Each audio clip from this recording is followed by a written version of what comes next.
मुंबई एक ऐसा शहर जो कभी नहीं सोता।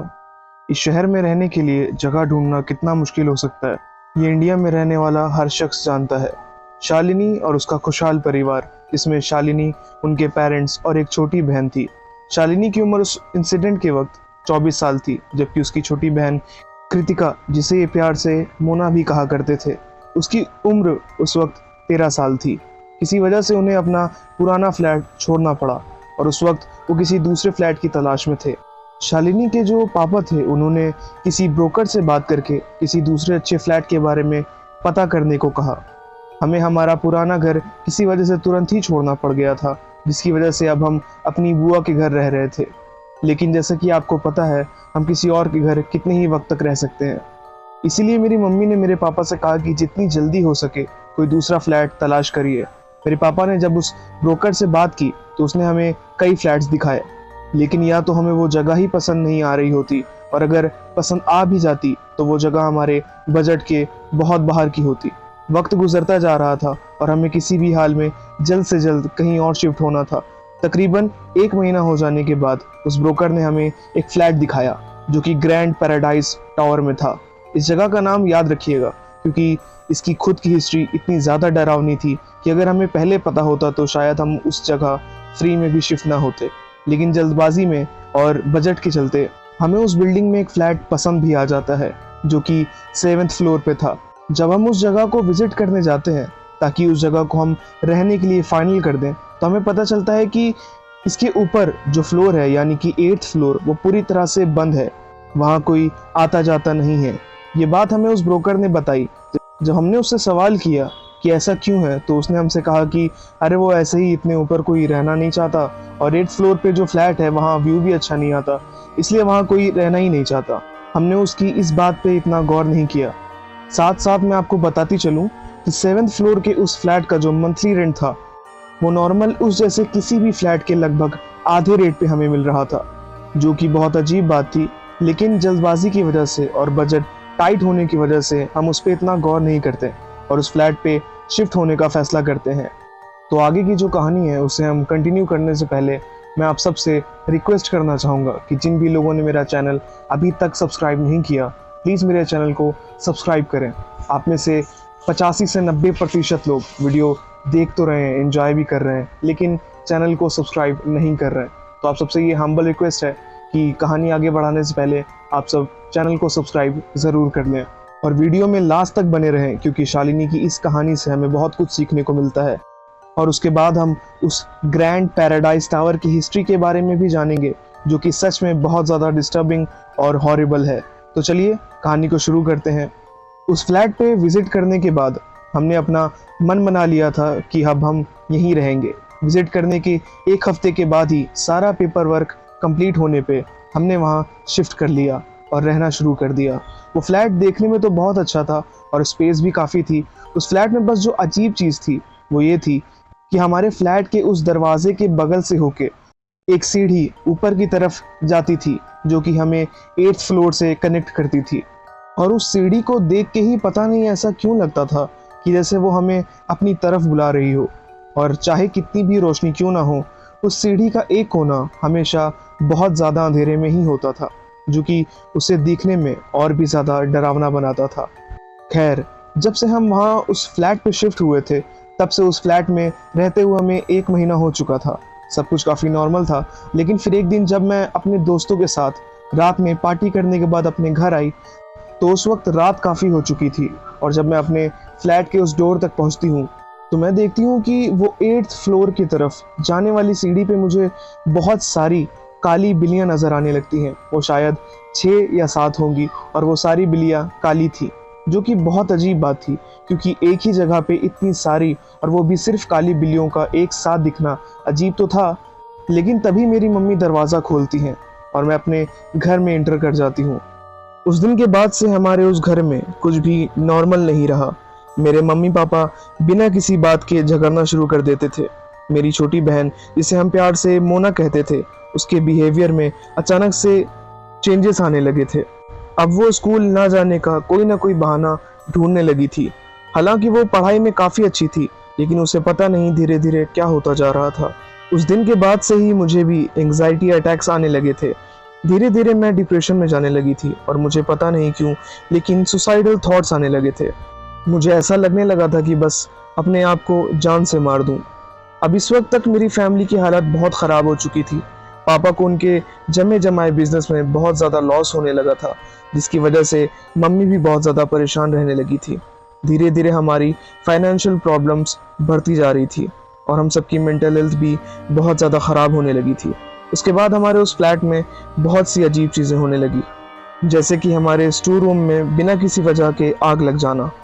हमें अपने वार्डरोब्स में हमारे कपड़े फटे हुए मिलने लगे थे, जैसे कि किसी ने उन्हें बहुत गुस्से में फाड़ा हो। लेकिन ये सब क्यों हो रहा था ये हमारी समझ के बाहर था। लेकिन फिर एक रात कुछ ऐसा हुआ जिसकी वजह से हम उस फ्लैट को छोड़ने के लिए मजबूर हो गए। एक रात जब हम रात का खाना खा के बैठे थे और बातें कर रहे थे, तभी मेरी छोटी बहन मोना मम्मी से कहती है कि मम्मी मुझे मेरी तबीयत ठीक नहीं लग रही है, मैं अपने रूम में जा रही हूँ। मम्मी उससे कहती हैं कि ठीक है तुम जाके सो जाओ। वो अपने रूम में चली जाती है और हम सब वहीं बैठ के टीवी देख रहे होते हैं। जब रात ज़्यादा हो जाती है तो मेरे पापा मम्मी से कहते हैं कि एक बार मोना को चेक कर लो, कहीं उसे बुखार तो नहीं है। और जब मम्मी उसे चेक करने उसके रूम में जाती हैं तो वो देखती हैं कि मोना अपने रूम में नहीं है। ये देख के मम्मी काफ़ी ज़्यादा घबरा जाती हैं और तुरंत ही हम सबको आके बताती हैं कि तुम लोगों ने मोना को देखा है क्या, वो अपने रूम में नहीं है। और हमने भी मोना को तब से नहीं देखा था जब से वो अपने रूम में गई थी। अब हम सब परेशान होकर मोना को ढूंढने लगते हैं। हमारे पूरा घर छान लेने के बाद भी जब हमें वो नहीं मिलती तो पापा तुरंत वॉचमैन से पता करने के लिए नीचे उतर जाते हैं। वॉचमैन से पूछने से पता चलता है कि मोना नीचे तो नहीं आई है, इसलिए मेरे पापा उसे उस बिल्डिंग के नीचे का जो एरिया होता है वहाँ ढूंढ रहे होते हैं कि तभी उनकी नज़र ऊपर की तरफ पड़ती है, जहाँ वो देखते हैं कि 8th फ्लोर पे जो फ्लैट है उस फ्लैट के टेरिस पे एक बच्ची अपने पैर नीचे की तरफ लटका के बैठी है और वो लड़की कोई और नहीं बल्कि मोना ही थी। पापा भागते हुए हमारे फ्लैट के दरवाजे पे आते हैं और आवाज़ लगाते हैं कि मोना 8th फ्लोर पे है, जिसे सुनकर हम काफ़ी ज़्यादा घबरा जाते हैं। पापा उसी वक्त 8th फ्लोर की तरफ भागते हैं और मैं और मम्मी उनके पीछे भागते हैं। जब हम 8th फ्लोर पे पहुंचते हैं तो हम देखते हैं कि जिस फ्लैट की टेरिस पे वो बैठी है उस फ्लैट के दरवाजे पे तो ताला लगा हुआ है। अब मोना अंदर पहुंची कैसे, ये ना सोचते हुए हम उस ताले को तोड़ना शुरू करते हैं। बहुत कोशिश करने के बाद जब वो ताला टूटता है और हम उस फ्लैट से होते हुए उसके टेरिस पे पहुंचते हैं तो देखते हैं कि मोना तो बिल्कुल आराम से वहाँ बैठी है और कुछ गाने जैसा गुनगुना रही है। वो अपने पैर ऐसे हिला रही थी जैसे वो बेड के कोने पे बैठी हो, लेकिन वो 8th फ्लोर की उस टेरिस के ग्रिल पे बैठी थी, जहाँ से 2 इंच इधर या उधर होने पर उसकी जान भी जा सकती थी। लेकिन उसे देखकर ऐसा बिल्कुल भी नहीं लग रहा था कि वो बिल्कुल भी डरी हुई हो। उसे जैसे ही पता चलता है कि हम उसके पीछे खड़े हैं, वो उस ग्रिल पे चढ़ के खड़ी हो जाती है। ये देख के हम सबका दिल जोरों से धड़कने लगता है और तभी वो हम सब की तरफ पीछे घूमती है। जब हम उसे देखते हैं तो उसके बाल पूरे बिखरे हुए होते हैं, उसकी आंखें बुरी तरह से लाल थीं और वो अपने मन में ही कुछ गुनगुनाए जा रही थी और उसके चेहरे पे एक अजीब सी मुस्कान थी। उसने हम सबको देखा और फिर वो आगे की तरफ फिर से घूम जाती है, जैसे कि वो कूदने ही वाली हो। हमने जब से उसे इस हालत में देखा, हम तब से उसे समझा रहे थे, पुकार रहे थे कि मोना नीचे आ जाओ, ये तुम्हें क्या हो गया है। लेकिन उस वक्त वो जैसे किसी और के ही काबू में थी और हमारे किसी भी बात का जवाब नहीं दे रही थी। जब वो कूदने के लिए पीछे मुड़ी तभी मेरे पापा ने उसे पीछे से जाके पकड़ लिया और उसे गोद में लेके पीछे की तरफ गिर पड़े। मुझे आज भी याद है जब वो पापा के पास थी, पापा ने उसे अपनी गोद में ही लिटाया हुआ था और तभी उसने अपना मुंह खोला और उसने उस वक्त अपना मुंह इतना ज़्यादा बड़ा खोला हुआ था कि उसकी ठोड़ी उसके गले तक आ रही थी। और तभी हमने उसके मुंह से निकलते हुए एक काले धुएं जैसी कोई चीज़ देखी जो हमारे सामने उसके मुंह से निकल के हवा में ही कहीं गायब हो गई। उसके बाद मोना बेहोश हो गई थी। हम उसे लेके तुरंत नीचे भागते हैं अपने फ्लैट 7th फ्लोर पे।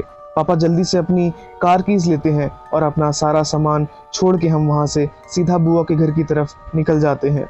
उस वक्त रात के तकरीबन 1 बज रहे होते हैं। जब हम बुआ के घर पहुँचते हैं तो मोना एकदम से ठीक हो चुकी होती है और उसके बाद उसके साथ ऐसा कभी नहीं हुआ। हमने तुरंत ही उस फ्लैट को छोड़ने का फैसला किया और जल्दी कहीं और सारा सामान शिफ्ट करके सेटल हो गए। हम उस जगह से इतना ज़्यादा डर चुके थे कि हम वहाँ अपना रखा हुआ सामान खुद लेने भी नहीं गए थे। और जब तक हमें कहीं रहने की जगह नहीं मिली, हम तब तक अपने बुआ के ही घर पे थे। अब हम जिस जगह रह रहे हैं, यहाँ सब कुछ अच्छा है। हमारी फाइनेंशियल प्रॉब्लम भी अब ख़त्म हो चुकी है। मैं भी अब बहुत खुश रहने लगी हूँ और मोना भी अब वापस से स्कूल जाने लगी है। अब सब कुछ पहले की तरह नॉर्मल है। तो ये तो थी शालिनी और उसके फैमिली की कहानी। अब आइए बात करते हैं कि उस बिल्डिंग की खुद की क्या मिस्ट्री है। The grand paradise tower. ये बिल्डिंग 1976 में बनाई गई थी। उस बिल्डिंग के बनते ही और लोगों के वहाँ रहना शुरू करते ही वहाँ अजीब तरीके से लोगों की मौत होना शुरू हो गई। और ये सारी मौतें खुदकुशी करने की वजह से हुई थी। जब से वो बिल्डिंग बनी है तब से लेके आज तक तकरीबन 20 लोग उस बिल्डिंग की छत से या तो टेरेस और खिड़कियों से कूद के अपनी जान दे चुके हैं। 2024 में अब ये बिल्डिंग बहुत ज़्यादा फेमस है और मुंबई की one of the most haunted locations में से एक है। लोगों के वहाँ से जान देने की क्या मिस्ट्री है, ये आज तक सॉल्व नहीं हो पाई है। ज़्यादातर मामले इस बिल्डिंग के 8th फ्लोर से जुड़े हैं, जहाँ से मोना भी कूदने वाली थी। अब तक इस बिल्डिंग का सबसे खौफनाक हादसा 2004 में हुआ था, जब दो बहुत ही बुजुर्ग उम्र के हस्बैंड और वाइफ ने एक साथ उस 8th फ्लोर की खिड़की से कूदकर अपनी जान दी थी। उसके कुछ दिन बाद ही उनका एक बेटा, उनकी बहू और उनके पोते ने भी उसी सेम जगह से कूद के अपनी जान दे दी थी। लॉकडाउन के बाद इस बिल्डिंग में एक बहुत बड़ा हवन कराया गया, जिसको अच्छी खासी मीडिया कवरेज भी मिली, लेकिन आज भी वो 8th फ्लोर वैसे ही वीरान पड़ा है और आज भी लोग वहाँ रहने से कतराते हैं।